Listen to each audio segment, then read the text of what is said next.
अब एनटीए की तरफ से एक तर्क ये आता है कि बच्चे अधिक बैठे, कंपटीशन बढ़ा तो नंबर अधिक आए, इसलिए रैंकिंग में उछाल आया। इसी तर्क के आधार पर हमने पिछले कुछ वर्षों में नीट परीक्षा में बैठने वाले छात्रों की संख्या का हिसाब लगाया और फिर उसकी तुलना पास होने वाले छात्रों के औसत नंबर से की। अब आप देखिए, 2021 और 2022 के बीच नीट देने वाले छात्रों की संख्या करीब 15% बढ़ती है, लेकिन इस दौरान एक वर्ष में पास होने वाले छात्रों का औसत नंबर घट जाता है। मतलब यह हुआ कि भले ही अधिक बच्चों ने परीक्षा दी, लेकिन औसत नंबर कंपटीशन में बढ़े नहीं, बल्कि औसत नंबर घट गए। और ये औसत नंबर घट गया, आंकड़े आपके सामने हैं।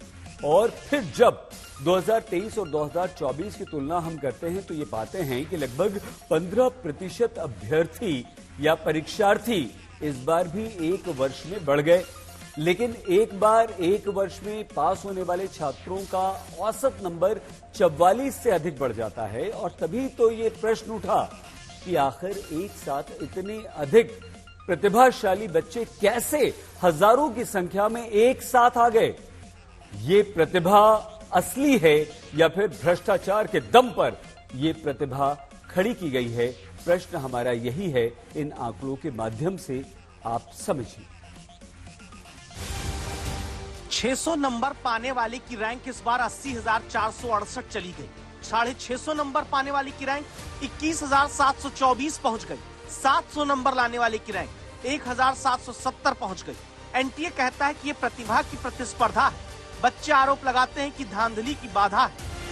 पहला आरोप ये कि या तो 1563 से ज्यादा लोगों को ग्रेस नंबर दिया गया है। दूसरा आरोप, या फिर पेपर लीक से बहुत सारे लोगों को पेपर पहले ही बटा। और तीसरा आरोप, या फिर एनटीए के भीतर बड़ा रैंकिंग घोटाला हुआ है। मेरी बहन का खुद 634 मार्क आया हुआ है, ठीक है, और इस साल वो सिलेक्ट नहीं हो पा रही। कितना मेहनत से बच्चे पढ़ते हैं और 3-4 साल लग जाता है उनको प्रिपरेशन करने में। इस बार ऐसा क्या हो गया कि बच्चे सिलेक्ट नहीं हो पा रहे हैं। तो मेरा बस यही कहना कि बहुत अच्छे से चीटिंग हुआ है और बहुत बड़े लेवल पे चीटिंग हुआ है। लखनऊ हो, वाराणसी हो, पटना हो, रांची हो, दिल्ली या कोई भी शहर, ऐसे बच्चे सबसे ज्यादा अपनी बात सामने रख रहे हैं कि आखिर इस बार ऐसा क्या हुआ कि जितने नंबर पर बढ़िया सरकारी कॉलेज मिल जाता था, इस बार उतने ही नंबर पर कई हजार ज्यादा पीछे रैंक चली गई है। अगर 1563 बच्चों का ही ये मामला है तो फिर 40 से 45 नंबर कट ऑफ कैसे उछाल मार सकती है? यानी कि 10 नंबर वेरी करने का या 15 नंबर, हम लोग सोच बैठे थे कि ठीक है पेपर 19-20 है तो हो सकता है 10 से 15 नंबर जो है वेरी कर सकती है कट ऑफ, लेकिन इतना कैसे 40 से 45 नंबर कैसे वेरी कर सकती है कट ऑफ? अब तक रैंकिंग में इतने ज्यादा उछाल पर एनटीए का तर्क ये रहा है कि 1563 के अलावा कहीं किसी और को टाइम लॉस पर ग्रेस नंबर नहीं दिया गया। इस बार करीब 3 लाख ज्यादा बच्चे परीक्षा में बैठे। पिछली बार के मुकाबले 25% तक सिलेबस को घटाया गया। कठिनाई के स्तर को सरल किया गया। नीट यूजी देने में कई बार प्रयास की पूरी छूट रहती है, इस वजह से हाई स्कोर रहा है।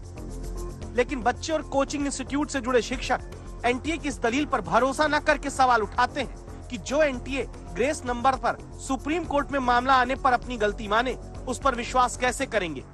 एनटीए खुद एग्री कर रहा है आ जाके कि हमने 1563 स्टूडेंट्स को जो ग्रेस दिया वो पूरी तरह से सही नहीं था, गलत था। तो और कितनी डिस्पेरेंसीज हो सकती है उसके अंदर, इसके ऊपर भी देखना चाहिए, क्योंकि उन्होंने ये चीज बिना किसी के परमिशन के अपने आप ग्रेस नंबर का कॉन्सेप्ट ला दिया। क्या पास में भी ऐसी चीज उन्होंने कभी की है जो कभी कोर्ट तक नहीं पहुंची है? और कितना उनके डेटाबेस के अंदर ऑडिट की भी बहुत ज्यादा रिक्वायरमेंट, क्योंकि वो खुद एग्री कर रहे हैं कि ये चीज गलत हुई।